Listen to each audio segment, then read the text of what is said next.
On the 3rd of October 2024, Valve added the Armory to CS2. The Armory is a battle pass where you can get skins by spending stars. This feature is not new to Counter-Strike, but unlike operations in the past, the Armory didn't let you buy extra stars. You had to earn those stars instead, and the only way to earn them was by playing the game.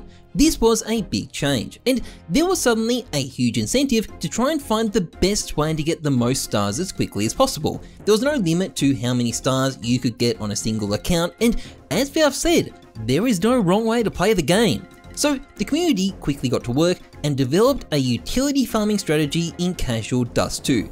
This was very effective for getting stars very quickly. People were making a fortune, or at least they were probably going to make a fortune. You can't actually sell the items yet, but Valve noticed this and they decided that this was actually the wrong way to play the game and proceeded to patch out this method. It was a grievous blow to the farming community for about 5 minutes because they quickly started finding alternative solutions, but this is where things get controversial because people discovered a farming method that blew everything out of the water. It turned out there was a way of making Valve create an official team versus team deathmatch server. Now, team versus team deathmatch is a discontinued game mode that isn't normally available in Counter-Strike 2. CS2 uses a different mode of deathmatch called free-for-all, although for the purposes of this video, we're going to call it Deathmatch Classic. And why does this matter? Well, team versus team deathmatch gives you 15 times the XP of classic deathmatch. This is a crazy amount of XP, way more than you're supposed to get, and it allowed people to complete a pass in less than an hour. This is just bonkers, and it allowed people to farm stars at an absolutely mind-blowing rate. In fact, it was so crazy that very quickly a bunch of streamers decided to get in on the action, and this is where the problem started. First of all, this was kind of controversial. Not everyone was happy with streamers showcasing this bug. Now, this was not a universal opinion. Some people didn't give a shit. Others wanted the offenders banned. And either way, Valve was definitely going to do something. No one expected them to not fix this, and pretty quickly, they fixed it. The exploit was patched out within about a day. But when it came to the exploiters themselves, nothing seemed to happen. No bans were issued and the items were not rolled back. It seemed like they were just gonna get away with it scot-free. And I mean, is that even a shock? Let's be real. Tons of big streamers use this exploit. What are Valve gonna do? Shit can all their top content creators? And they can't ban us all, right?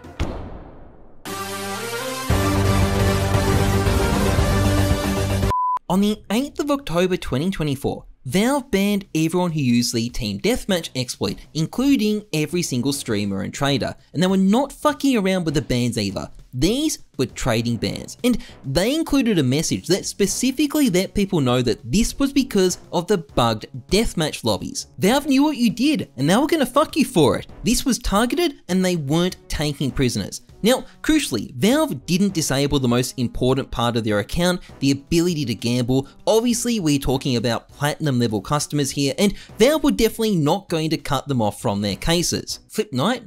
Unlucky bro. What these bans do stop you from doing though is selling anything on the community market or trading anything off your account. You can still receive items, you just can't get rid of them. Basically, this is intended to stop you from benefiting at all from the exploit. And this, as far as I'm aware, is the first time they've actually banned content creators en masse. There has only been a tiny number of content creators banned for any reason, despite a lot of drama involving skins in the past. But now, well, basically half the community is being nuked. Now, as I understand it, Anomaly may not actually be banned. He specifically made a video asking Valve to fix the bug and claims in the video he didn't use it very much, so I think that may have allowed him to avoid getting hit. PSP has also apparently dodged a bullet somehow, but Sparkles, on the other hand, has not been so lucky. I can confirm Sparkles is banned. Rip broski.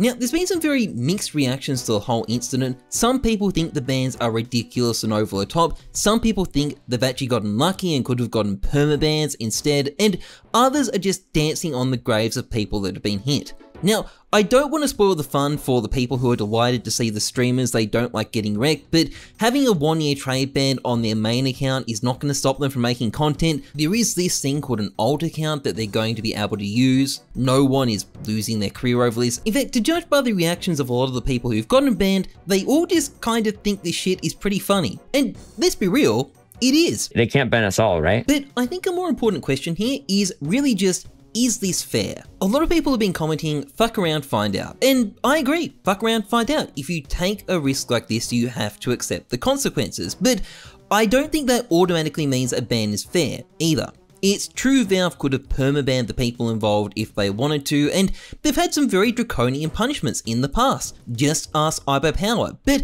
they can permaban anybody anytime if they want to. Just because they can use a ridiculous punishment doesn't mean they should. And given this is my video, I'm going to give you my take on what I think is a fair punishment. It is clear Valve want to take away the items people got from the exploit and send a message that doing this stuff is not okay and there will be consequences. I agree with them doing that, but I don't 100% agree with how they've done it. All the items that have been gained from this exploit are still in people's inventories. They can't sell them yet, and personally, I think Valve should have just rolled back those items rather than letting people keep them. I also think a 1-year trade ban is a bit over the top.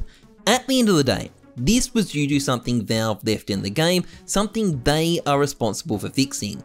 This bug wasn't exploited at a massive scale, the actual harm done, at least by the streamers anyway, was pretty limited, and the people involved made zero effort to cover up what they were doing. They weren't trying to exploit it in any huge way and they expected it to be fixed very quickly. So while I think handing out trade bans to send a message is completely fair, maybe something like 3 months would have been more appropriate. That is my take anyway, but Valve are going to do whatever the fuck they want, and I don't think these bans are going to get lifted. And having said this as well, I think it is good Valve did something.